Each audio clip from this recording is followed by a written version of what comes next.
Olha, rapaziada, o YouTube aprontou pra cima da gente durante a noite desta quinta-feira e não tivemos o Boa Noite Gigante. Porém, este Acorda Vascão que você está vendo agora será com o conteúdo que a gente fez ontem e não conseguiu postar. Então, de antemão, eu já aviso aqui, ó, se vocês ouvirem durante este vídeo Boa Noite Gigante, relevem, porque o conteúdo dele é o que nós gravamos na noite desta quinta-feira. Muitas informações, muitas novidades, saiba tudo que rolou no treino de ontem no CT Moacir Barbosa, tem também algumas informações sobre a situação do Vasco no mercado pelo novo treinador, novidade com relação ao mapeamento no mercado por reforços, tudo isso agora, neste Acorda Vascão, misturado com Boa Noite Gigante. Vem, que tem muita informação. É a torcida vascaíno, quinta-feira agitada na nossa colina histórica, quinta de preparação para o jogo deste próximo domingo contra o Atlético Paranaense pelo Campeonato Brasileiro dentro da Arena da Baixada. Será que vem milagre nesse final de semana? A gente vai trazer novidades importantes aqui a vocês, até porque, vascaíno, poderemos ter o retorno dele, do homem, do camisa 10, Dimitri Payet. Além disso, mais dois nomes, além de Payet, devem reforçar hoje a equipe treinada por Rafael Paiva. Além disso, informações importantes sobre as movimentações do Vasco no mercado por treinador e para a próxima janela de transferências. Será que Daverson vai vestir a camisa do Vasco? A gente vai trazer aqui a vocês essa informação. Além dessas, muitas outras novidades, tem um vídeo circulando também nestas últimas horas de quinta-feira sobre Juan Esforça empurrando o Galdamés no jogo de ontem contra o Fortaleza no Ceará para que o chileno marcasse pressão. Que situação de Pablo Galdamés. A gente, é claro, vai falar sobre tudo isso neste Boa Noite Gigante, neste último vídeo do dia, muito agitado para você, torcedor Cruz Maltino. Porém, é claro, antes de começar aqui o vídeo, antes, de falar tudo o que aconteceu nessa quinta-feira para você que está aí do outro lado, quero dar as boas-vindas a todos que estão aqui, no nosso canal pela primeira vez. Se você está aqui e ainda não é um inscrito, vem agora aqui embaixo, já se inscreva no nosso canal. Seja, claro, muito bem-vindo. Você está no canal do Gigante Vasco. Esse daqui, é o canal do torcedor vascaíno. Estamos aqui todos os dias, 3 vezes ao dia. Temos o Acorda Vascão, que sai sempre às 7 horas da manhã. Temos o Fala Gigante, que sai pela parte da tarde. E temos também o Boa Noite Gigante, que é o nosso último vídeo do dia. Exatamente esse que você está assistindo agora, que sai pela parte da noite. Então, 3 vídeos com muita informação, muita vascainidade e muito profissionalismo a você. Se inscreva, curta o nosso vídeo, compartilhe o nosso canal e ajude aí o nosso crescimento. Contamos muito com a presença e o apoio de todos vocês. Show, Vascão? Vambora então, sem muita enrolação, fala logo de Vasco da Gama. A começar aqui primeiramente este Boa Noite Gigante falando sobre o que aconteceu nesta quinta-feira lá no CT Moacir Barbosa. Pois mesmo diante do Vasco ter enfrentado ontem a equipe do Fortaleza dentro da Arena Castelão, um jogo com uma temperatura muito quente, como é normal de se ver em Fortaleza, com um gramado ruim, péssimas condições, inclusive um gramado pesado, um Vasco que automaticamente, é o normal, se cansou ao enfrentar a equipe do Fortaleza, porém que retornou na madrugada de hoje, esteve no Rio de Janeiro, chegando nessa manhã, de quinta-feira, e hoje foi até o CT Moacir Barbosa treinar. Como está aparecendo aí na imagem a vocês, torcedor vascaíno, hoje o Vasco da Gama foi a campo no centro de treinamento para um dia de preparação. Tanto os atletas que ontem entraram em campo, quanto também os jogadores que não entraram em campo, foram a campo. A gente vê nas imagens aí fotos do Maicon, de Pablo Verretti, de Juan Esforça, jogadores que entraram em campo como titular e participaram das atividades. Algo que o elenco não estava acostumado. É importante falar aqui com vocês. Vocês sabem que eu estou sendo muito equilibrado quanto à situação de Ramon e Emiliano e a sua saída do Vasco da Gama. Mas algo que eu não via como correto por parte dos dois profissionais que estavam comandando o elenco Cruz Maltino era o fato de que sempre após um jogo do Vasco, no dia posterior à partida, o elenco não treinava. Não tinha treino. E o Vasco é um clube que hoje, um elenco que hoje, um time que hoje não pode se dar ao luxo de não treinar. Essa é a minha opinião. Não tinha nada no dia seguinte a uma partida do Vasco dentro do CT Moacir Barbosa. Nenhum trabalho dentro da academia, nenhum regenerativo, nenhum treino apenas para os atletas que não entraram em campo. Nada. Era jogo e no dia seguinte, folga. A gente já viu que nesse momento, com a saída de Ramon e Emiliano, as coisas mudaram rápido. O Vasco jogou ontem. Hoje, o elenco, mesmo jogando lá no Ceará, já estava dentro de campo, se preparando para o jogo desse próximo domingo. E domingo vai ser um jogo quente. Domingo o Vasco enfrenta a equipe do Atlético Paranaense dentro da Arena da Baixada, onde o Atlético está exatamente há 9 meses sem perder. Uma invencibilidade longa, de 9 meses sem perder dentro da Arena da Baixada. Então não vai ser um jogo fácil para o Vasco da Gama. É inegável isso.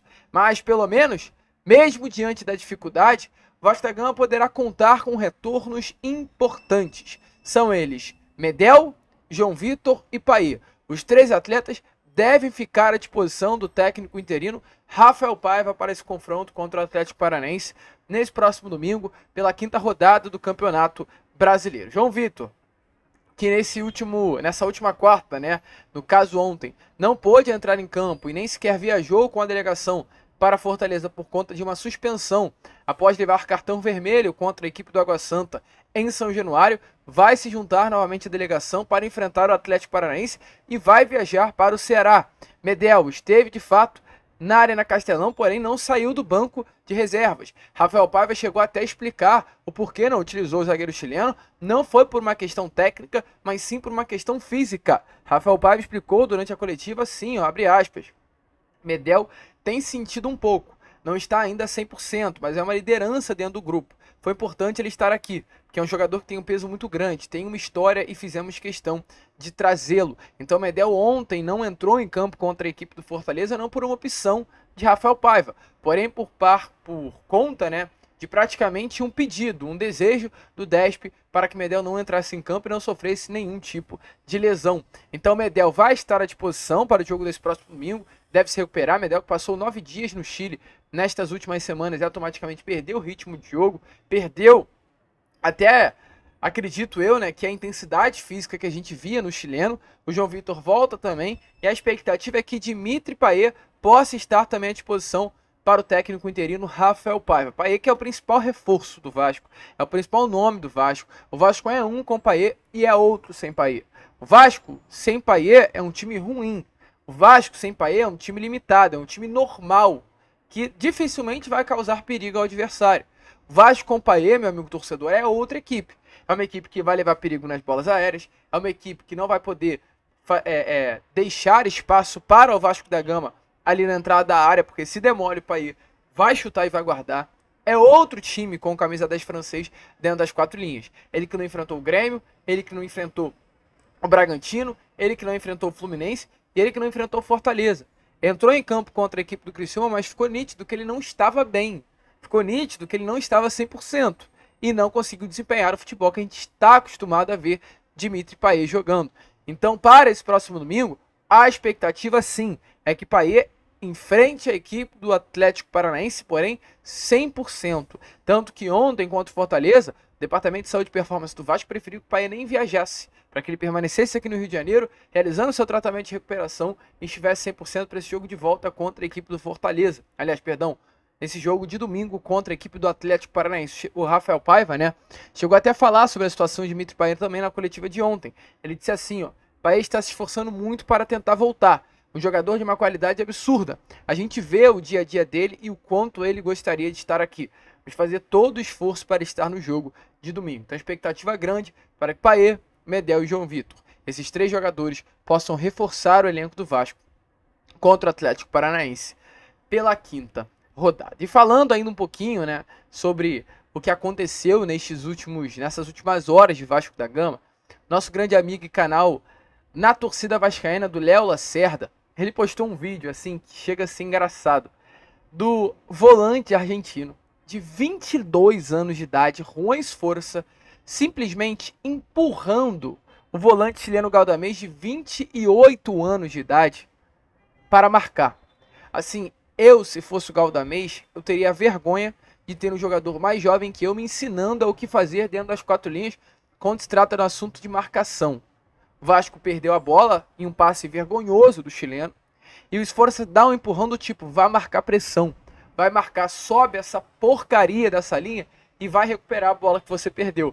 Então olha que legal a atitude do Sforza, que mostra que realmente é um jogador diferenciado, é um talento que se lapidado pode dar muito certo com a camisa do Vasco, mas evidencia também a bizarrice de Pablo Galdamés e realmente, né, mais do que nunca, o porquê no ano passado esse nome, quando esteve na mesa, o Vasco não quis trazê-lo, mas nesse ano, infelizmente, né, o Vasco não conseguiu rejeitar a contratação de Pablo Galdamés, ele nesse momento está no Vasco. É importante lembrar, sim, todas as críticas ao Paulo Brax. No ano passado, o Pablo Galdamés esteve na mesa do Vasco, porém o Paulo Brax recusou a negociação desse jogador.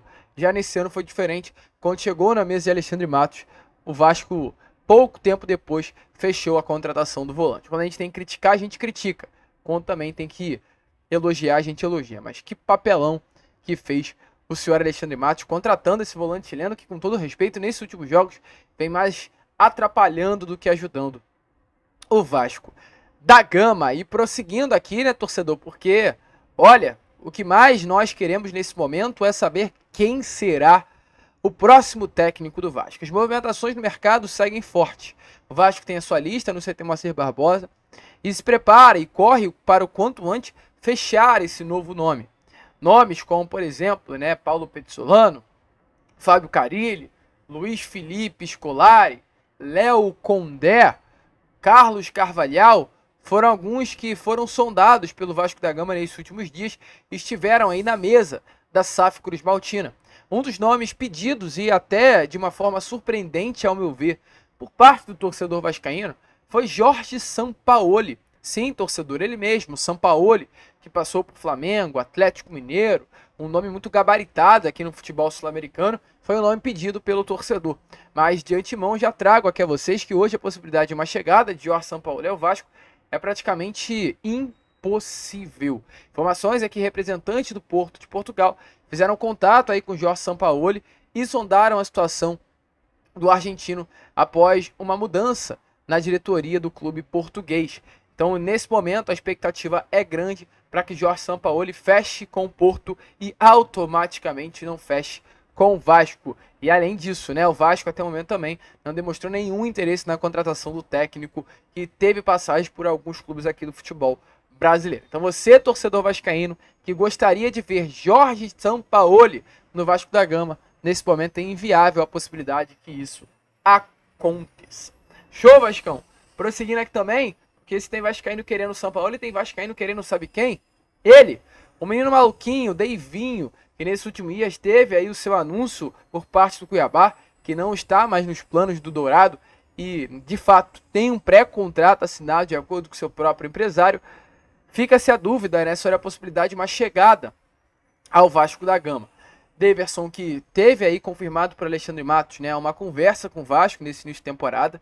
O Matos, que é um amigo muito pessoal do Daverson e enquanto estava no Vasco da Gama conversou com o atacante para que o sonho do Daverson se realizasse, que é vestir a camisa do Vasco da Gama um dia durante a sua carreira. O Daverson é vascaíno fanático e sempre revela isso, né, o sonho que tem em vestir a camisa do Cruz Maltino. E nesse momento, com, é claro, a iminente saída do Daverson do Cuiabá, hoje ele nem sequer treina mais com o grupo, se torna ainda maior a possibilidade de que isso aconteça. Porém, olha, torcedor, de acordo com as últimas informações que nós tivemos, hoje quem tem muito interesse na contratação do Daverson é o Cruzeiro. O Cruzeiro, hoje, inclusive, de Alexandre Matos, tem interesse na contratação do atacante. O Cruzeiro, inclusive, de acordo com informações do Vene Casagrande, já chegou até a consultar a situação do atleta e ouviu que a saída por parte do Cuiabá não será dificultada. Expectativa aí que nesses próximos dias, nessas próximas semanas, o Cruzeiro tem de acertar com o jogador para que ele ainda nesse meio do ano feche com o clube de Minas Gerais. Então, assim, vou ser muito sincero com vocês. Eu não acho o Daverson nenhum craque não, tá? Não acho ele nenhum jogador diferenciado, nenhum craque de bola, nada do tipo. Mas estamos falando de um atacante muito gabaritado, ao meu ver.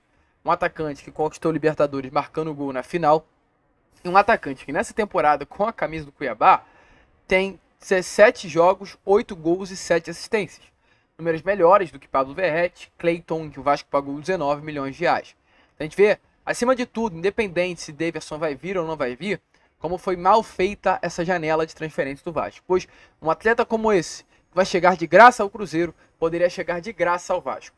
E com todo respeito, colocando Clayton e Daverson em uma balança, eu acho que o Daverson, né, por conhecer o futebol brasileiro, por ser um torcedor vascaíno e ter sua qualidade, poderia ajudar muito mais o Vasco da Gama do que o próprio Clayton, tanto com relação à realidade financeira do Vasco, quanto também com relação ao desempenho dentro das quatro linhas. Porém, são escolhas, e infelizmente o que mais o Vasco fez foram escolhas erradas nessa temporada de 2024.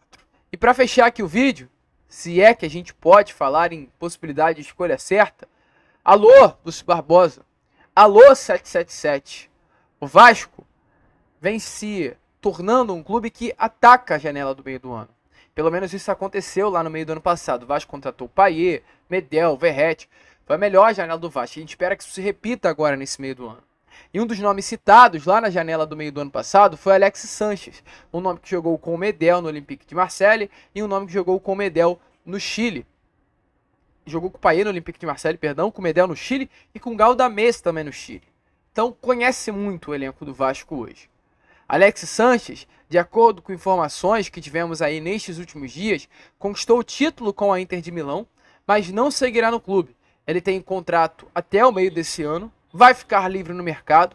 O entorno do jogador garante, inclusive nesse momento, que aos 35 anos de idade é hora de Sanches retornar ao futebol sul-americano. E é isso que ele irá fazer.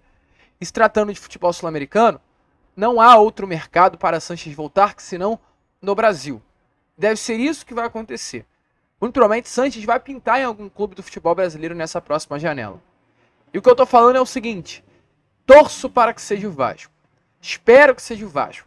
E espero que, acima de tudo, esse departamento de futebol do Vasco esteja de olho nessa situação. Ah, Lucas, é impossível. Ah, Lucas, o Sanches deve receber muito. O Medel recebe R$1 milhão por mês. Se colocarmos na prateleira do futebol europeu, o Payet, recebe R$1 milhão por mês. E se colocarmos na prateleira do futebol mundial, o Payet é maior que Sanches. O salário do Sanches não vai passar a casa dos 1 milhão, 1 milhão e 200 milhões de reais. Não vai passar disso. E esse valor de 1,5 milhão, Ramon ganhava no Vasco. O Vasco não vai pagar mais 1,5 milhão de reais pelo seu treinador. E muito provavelmente o próximo que virá não vai receber também isso.